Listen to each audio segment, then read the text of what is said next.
Hello YouTube, this is Murray Carter from Carter Cutlery. I wanted to take the opportunity to talk to you about something that is very commonly misunderstood in the cutlery industry. And that has to do with blades that chip. Now obviously some blades, if they're not properly heat treated and are really soft, left in a annealed or a softened state, they won't chip at all. The blades will just bend and flex and the edges will fold over but never chip. But based on the assumption that if a blade is hard enough to hold a very fine edge that will cut very keenly and hold that edge with repeated use, then that blade is also hard enough to chip. But let's talk about the three common causes for blade chipping, and I'll try to describe each one in best detail as I can. The first culprit or suspect in a chipped blade is overheating. Behind me you see my forge and so on. This is where all the hot work of knives takes place. And if during the heating of the blade for forging, or the heating of the blade for annealing, or the heating of the blade for tempering, if at any one of those three stages the blade is overheated, in colors we might be talking about like a yellow heat or heaven forbid a white heat, then that is going to cause excessive grain growth in the steel, and no matter what happens to the blade after that, the blade is going to have large grain growth and it's going to be suspect to chipping. So first culprit is the overheating of steel causing large grain growth.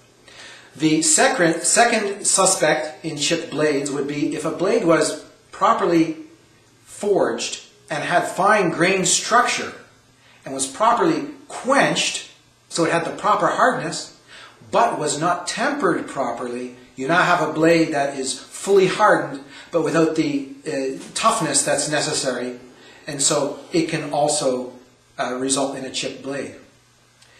The third suspect in a chipped blade would be a blade has been properly forged, never overheated, so it has fine grain size. It has been properly quenched and tempered at the proper temperature, but has simply been overtasked for the design of the knife. Most obvious thing would be, imagine if you tried to chop a tree down with a razor blade.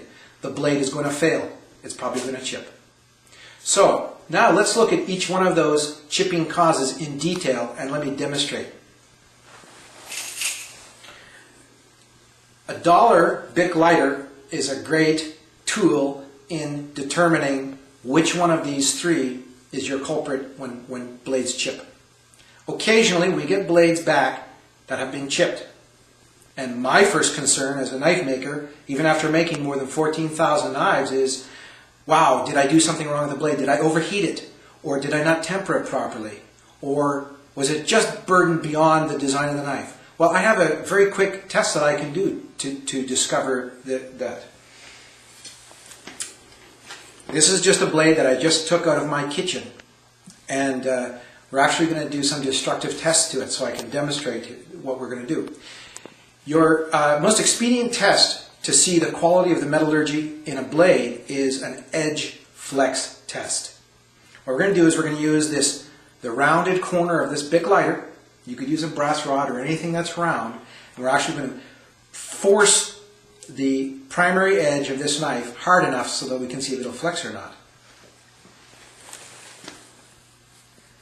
I'm going to push down really hard, and hopefully the camera will catch the fact that that edge is flexing. I'm pushing down and I can see a flex.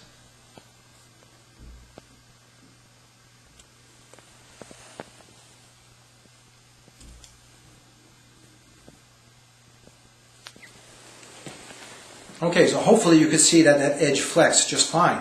Now, that's pretty much ideal, is that an edge flexes and returns to true after the pressure is removed. So when I get a blade back that's been chipped, that's the first thing I do is I test that. If the blade has been overheated and it has large grain growth or large grain size, that edge would have chipped out with that much lateral pressure. Blades aren't designed to take pressure in that direction, and they will chip out easily. But now what I'm going to do is I'm going to push so hard that I'm actually going to chip the blade on purpose. Remember, I said the premise is that if a blade is hard enough to cut keenly and cut for a long time, it also can be chipped if enough pressure is put on it. So watch this. Okay, there we did. We chipped it. Watch this. Look how much it flexes before it actually chips out. Now, if you have a chipped blade, you can go out in the nice natural light and look. Maybe you can even use a magnifying glass, and you can look at the grain of the steel. And what you're looking for is a beautiful dull gray color that doesn't look granular like little pieces of sand. You shouldn't be able to, with your eyes, discern individual grains. It should be almost like a flat, sparkly gray. The way that flexed and then chipped out tells me metallurgically this is just about as optimum as it can be. If a blade like this chips, I know that the culprit is number 3 and that it was just pushed beyond its design parameters.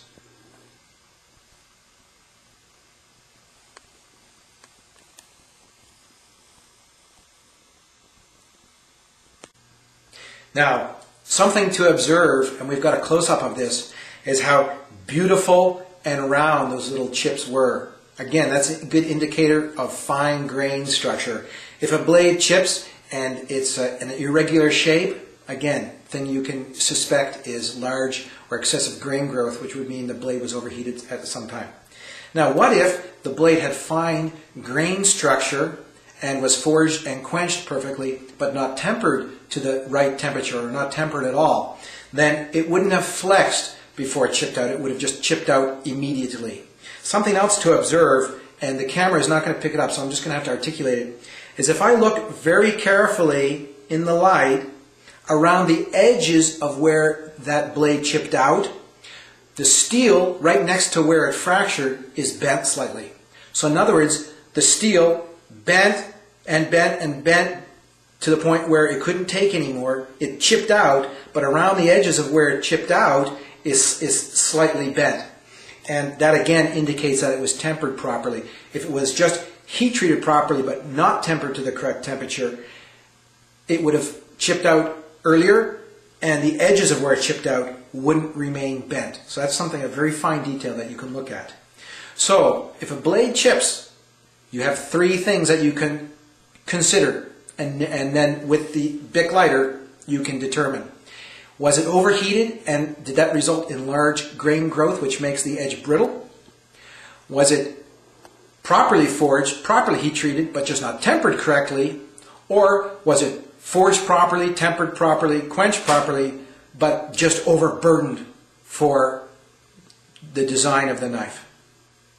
So now you guys on YouTube know a lot more about knives than you did before. This is Murray Carter with Carter Cutlery, www.cartercutlery.com.